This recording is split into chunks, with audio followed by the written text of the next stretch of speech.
It's 8 p.m. in Barbados and around the Eastern Caribbean, but wherever you are, good night. It's time for another edition of This Just In. I'm Marsha Boyce, and with me, of course, our usual gang, Neil Hoyt and Justin Marvel. But tonight we have a very special guest joining us. He's a three-time NBA champion. He's had 14 seasons in the league, only missing the playoff one time. He's won the NBA All-Star three-point competition in 2011. He's featured with about 5 different franchises, and now he's officially the general manager of the Phoenix Suns. Joining us tonight is none other than James Jones. James, a very good night to you. Thank you so much for having me. I appreciate it. You guys, thanks for the opportunity to come and talk to you today. And well, as we usually do. And I'm blessed to be in this position, so I'm excited to talk to you tonight. Wonderful. So we're going to jump right into it, James. Now, having retired in 2017, you made that switch right into administration and executive positions, first becoming the vice president of basketball operations and now general manager. How difficult was it, coming off the court and moving into the front office? It was actually tough emotionally. When you're a player, you think you'll play forever and you never want to talk about the end. I was also blessed to play in 7 straight finals. So you're coming off of a championship opportunity, a championship run, losing in the finals. You're on an emotional roller coaster. And so, my initial thoughts were, I'm going to go right back at it. I'll take the off season, I'll lick my wounds, I will focus on next year and try to get to the finals again. But, the opportunity to work in Phoenix presented itself. Our owner, Robert Sarver, who I had established a relationship with when I played for the Suns back in 2005, 2006. He called and asked, hey, you've been in this for a long time. What are your thoughts? Do you want to continue playing? Do you want to work in the front office?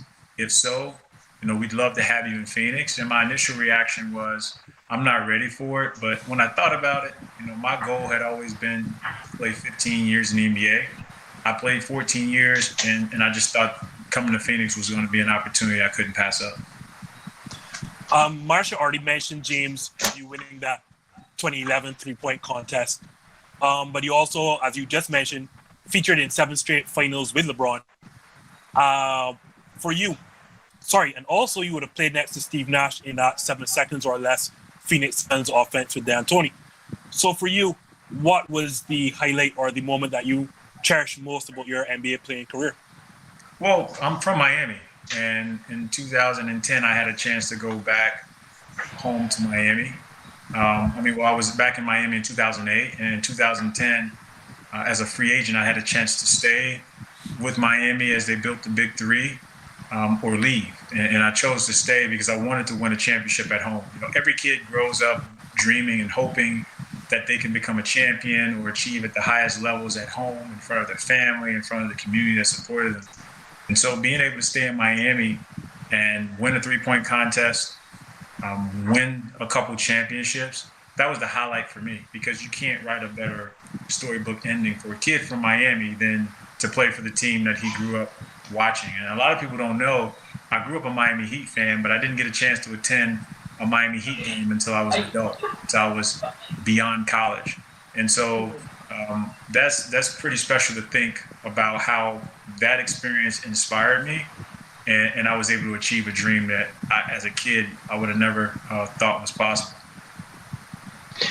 James, I want to ask, a lot of us here in Barbados and all over the world, a lot of us really like LeBron James as one of the greatest of all time, definitely of this generation. You obviously got a chance to play with him and win with him and have a relationship with him. Now, obviously, we would have seen his work ethic and stuff like that, but you've seen him up close. What would you say about LeBron James in terms of his work ethic as a teammate and just as an overall person that we, the general public, wouldn't know from just TV and stuff like that? He's a giver. He's a guy since he was young. I'm probably saying since he's 5 years old, he's always been gifted, and people have always figured because of his size, his stature, his gifts, that it was just something that was God-given. But he's the hardest worker. He works at everything. He's one of the most dynamic individuals, human beings, and he went straight to the NBA from high school. What he's done professionally, what he's done personally in his communities, it goes without parallel. But he really is a normal guy. People think that there's something beyond just being a good, normal guy, and that's what he is. And he gets along with everyone, and he cares about people. And I think that is what allows him to be such a great player, because he cares about every single one of his teammates. And because he does that, they care about him and they leave it all on the floor. Now, as a James, follow-up, the topic. Sorry. Go ahead. No, I just wanted to follow up because you obviously know we were talking about the Miami Heat team. You played with some greats there too. You played with Dwayne Wade, Chris Bosh. You had UD on that team. Some really huge players, and that team was a really special team. Tell us about that experience. You spoke about being a kid from Miami and that kind of thing, but in terms of that team and that chemistry, you guys would have done like protests. You all would have done challenges in the what was the challenge called? That silly challenge where all of you dressed up and stuff like that. Tell us just about the camaraderie and the chemistry you guys had. I mean, that was I was blessed to play with those guys. D Wade, Chris Bosh, we know they're Hall of Famers. Udonis Haslem, a guy who I love, who I grew up with in the city of Miami, dreaming the same dreams. He beat me to it.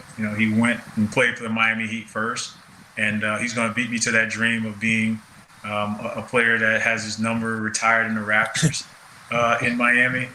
He's way better Miami Heat player than I ever could have been. But all those guys were elite, and we all came together to win. We came to sacrifice for something bigger than ourselves, for the city, for a championship, really for our legacy. And that's what's special. That's what I remember about that group, because we were really all committed to being one. It was a team dominated by our big three, of course, but when you saw us out, it was a team of one, all of us together. When we were out there protesting, we protested together. When we were being silly and we were dancing and doing all types of challenges, we did it together. When our teammates were struggling and someone needed to be picked up, you can watch the photos, the film, and you'll see 6 or 7 guys rush to pick a guy up off of the floor. In those instances where we had battles and clashes on the floor where it got physical, we came to protect each other, and we played hard and reckless sometimes for each other. So those are the types of environments, the types of teams and experiences you never forget. And I was just blessed to be a part of that, because that truly was a special moment in the Heat's franchise history, but also for me personally.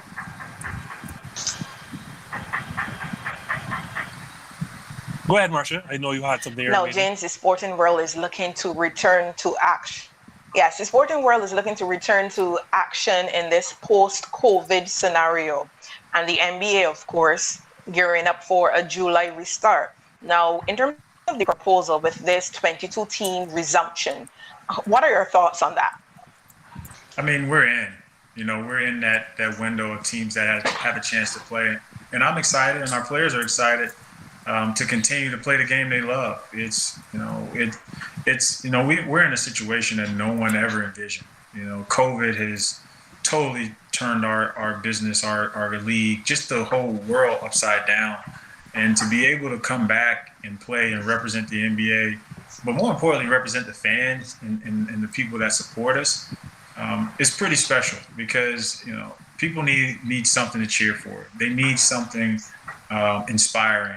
They need sport, not because sports are necessary, but because sports provide a platform, or at least an opportunity for people who are for or against a particular team to cheer for an outcome.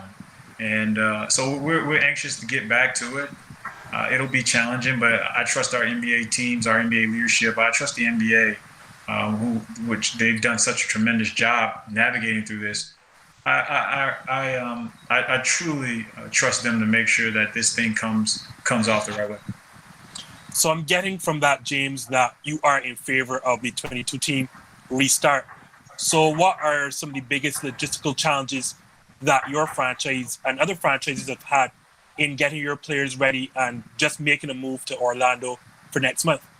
Well, there's about 6 weeks until we actually start playing games, 6 or 7 weeks, and our guys have been off for a few months, so it's hard to envision that they'll be in game shape come June 22nd. But we do have a plan individually. Your guys are able to work out one-on-one with their coaches to kind of build them up to the point where we can get to Orlando and have a training camp environment and treat it like a restart or the start of another season. So we'll be okay in that regard. But it is a challenge, and we all are facing the same challenges. None of the teams have been able to practice 5-on-5. But I do know one thing about these players, NBA players in general. They're the best in the world at what they do, and they'll be prepared and they'll be ready. James, I know that you guys, the Phoenix Suns, are obviously in the playoff hunt. And I know that the kind of you haven't played basketball in such a long time. Can you speak about if this layoff would be a benefit or a hindrance to you, especially going into this format and this central location, as well as not having fans and the whole deal? Do you think this benefits your team, or do you think that it'll be a hindrance? I mean, it's a challenge for sure, but it definitely helps us. If you look at our team, we're a young team.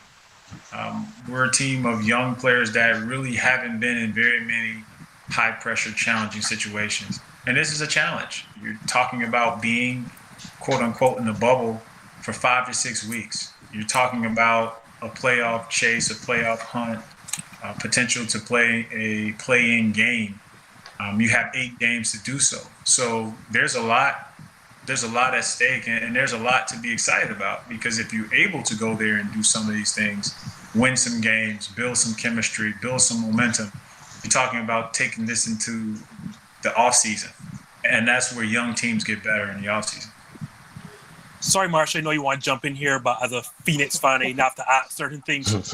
So, James, we realized over like a recent NBA vintage that championship teams are being built via free agency or via, players colluding and trading. But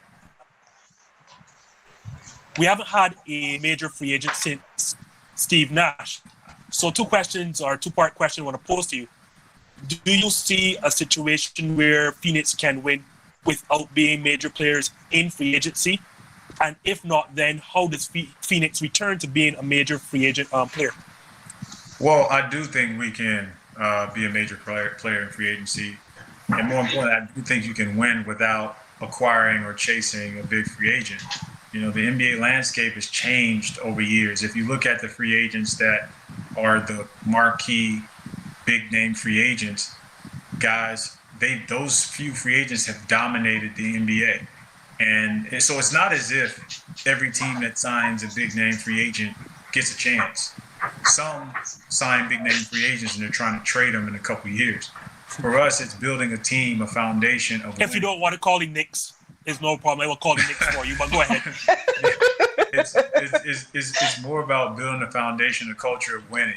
Players want to win.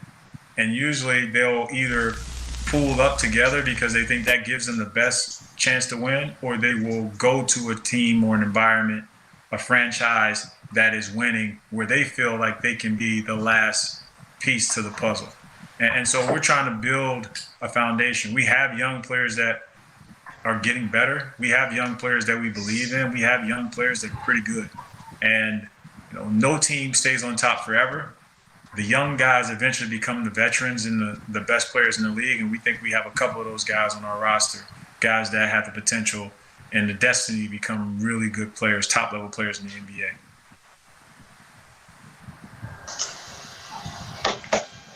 Do you want me to continue here again, Marsha? Because I have another question. Are there any? Okay. Justice, sorry, I forgot your follow-up. You go ahead. No, Marsha, because it seems to be a bit of a delay. But go ahead, Marsha, because I just want to point out. I just want to point out. Don't let us make this a Phoenix Suns show, because Justin will take it over. So Marsha, please control Justin. Well, there is indeed a bit of delay. So my apologies if I cut you guys off. But No I was problem. wondering, James, in terms of returning to the court this July, some sports you're seeing, for example, in cricket and football, very specific provision, players having to wear masks, temperature checks and testing, etc. Are there any special provisions that the franchise is making for players as it relates to safety and security? Yes, and it's evolving. All those things you're talking about, checks and testing, those things are available to our players. More importantly, we've done a ton of work in just making sure that we are keeping our spaces clean and advising the players on their non-basketball behaviors, how to keep themselves and their families and their circles tight and safe. And so when we get to Orlando, I'm telling people I expect Orlando to really be kind of like the gold standard for if you have to bring a team together and under these circumstances, like we should set the standard and we'll be in good shape. Let me ask a question, James. In terms of the family of the players and certain key members of the organization going to Orlando, is that a provision? And if that is not a provision where team members are not or personnel are not allowed to bring their family, how does the team plan to mitigate the psychological aspect of it? I know obviously the guys will be focused on getting into the playoffs and then going on a deep playoff run once they make it. But in terms of it's not a normal schedule in that you could return home or you have home games or that kind of thing. Everything is going to be in Florida. So can you speak about that part of the whole endeavor? That's something that the NBA has been well out in front of, and the Players Association as well. We've had those conversations, and they're looking at ways to incorporate the families. If you look at just the initial phase, the 3-week bubble kind of training camp, in the 8-game schedule that we potentially will play, you're talking somewhere around 4 or 5 weeks, which I think, even though it's challenging, is something that is doable. As you start to move forward into the playoff rounds, teams will be leaving Orlando, so you're talking about fewer people actually in the environment, and so you can start to swap those out and bring family members and office staff and things like that to keep, I'll say, a consistent number, or at least keep a cap on the number of people that are interacting with players and staff. So I would envision some type of arrangement where families can engage, the players can engage with their families and visit, because our families are a huge part of that ecosystem or a support group that allows us to play in these high pressure, high stake environments and still retain some sense of calm. All right. Well, James, I know you don't have too much longer on the show, so I can't let you leave without asking you. Around the world, we have seen the social unrest in your country, United States, right now. So 2 questions I need to ask. First, what's your, personal take on what's going on? And second, what does the team have any plans on showing any signs of unity or supporting the movement that's going on right now? I mean, well, I think it's long overdue. I mean, I can speak for plenty of African-American young males in America who have at times unfairly just been singled out. We have been policed differently, and you come to expect it because as a young kid, that's all you know, that's all you see.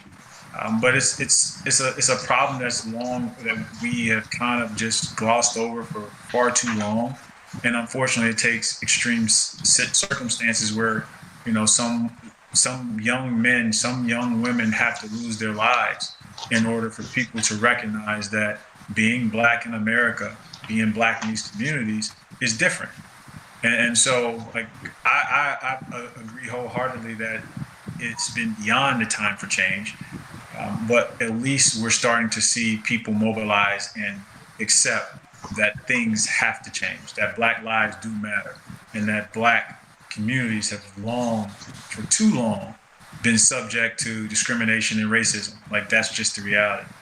And then secondly, the Phoenix Suns, the one thing I'm mindful of is the relationship between the police and the communities, because I have family members who are police officers, who are civil servants. My mom and my dad were both correctional officers. My uncle was a street cop. I have an aunt that's a street cop. Really, I have about 5 or 6 family members that are street cops. I have a few family members in the FBI, some in the Secret Service. When you talk about civil servants and policing, it goes beyond just those few bad cops. So I'm mindful that I can't paint all policemen with a broad brush, and that in order to actually change things, you have to have a dialogue and recognize the good cops, because there are a lot of good cops out there that try to do the right thing, that try to police their communities, not police their citizens. And I think that's a difference. I think what I try to tell our guys is there's a difference between policing your community, which means trying to understand and make your community better. There's something totally different when you're trying to police citizens and trying to single out people, saying, if I take you out of the community will be better. Totally different. And so our players, they have individual voices. They've all come together for different causes. I myself, Coach Monty Williams, meeting with our police chief, who happens to be an African-American woman, meeting with the ACLU here in Phoenix to talk about civil liberties for everyone, because that's the only way we can start a conversation that will have a lasting impact. Other than that, we're just talking about lip service. We're tweeting things. We're talking about supporting Black Lives Matter. We're talking about supporting organizations. But if we're not actually doing it, if we're not putting our time behind it, it's just hollow, and it's just another moment in time where we say something but don't do anything about it. James, so the follow-up question I would have to that, last week on the show, we would have been talking about, obviously, this situation going on in the United States, and an important thing would have been the role of sports, particularly, obviously, we know Drew Brees would have said some comments in the media, and people kind of got on him for that. What do you think, how important is it, do you think, sports is and sports athletes are at this time to speak up and voice their concerns and opinions on what's happening in the United States? I mean, it's important, and it works both ways. Players are visible. They are role models, like it or not. And some of them are informed, and a lot aren't. And you can't blame people for being ignorant of things that they have no concept or they have no experience with. And that doesn't mean it is right. It doesn't mean you accept it, but I understand. And so for athletes, it's important that we understand what's going on, that we educate ourselves on the history of what's going on, so that when we do talk, people can learn something from it. I think too many times athletes speak from their experience about opinions, and people take their opinions as fact. And that's a dangerous place. I mean, that's a dangerous place to be, where people look up to icons and role models and athletes, and they take their opinions as fact. So the conversations, the dialogues that we have are important, as long as we have them respectfully, because we can only make change, we can only enact change by working together and respecting each other. And I think that's where today's athletes, especially today's Black athletes, have taken a step forward.